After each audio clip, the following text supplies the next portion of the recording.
A to zmíněná druhá etapa právě startuje.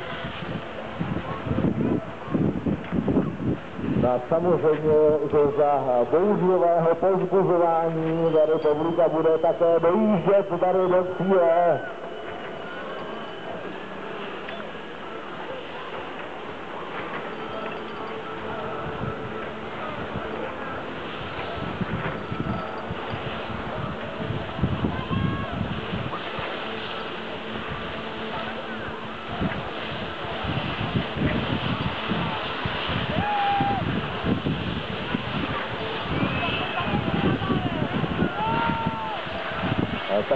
Tak to se chrupí Prahu, opravdu to je zážitek.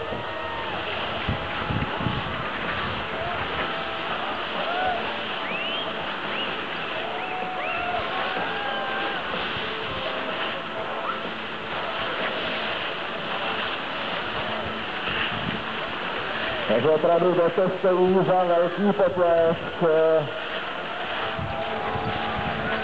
Určitě i naši předci, který takto tady sjížděli svahy z telemarky před více než 100 lety, kdy byli tak hrdí na to.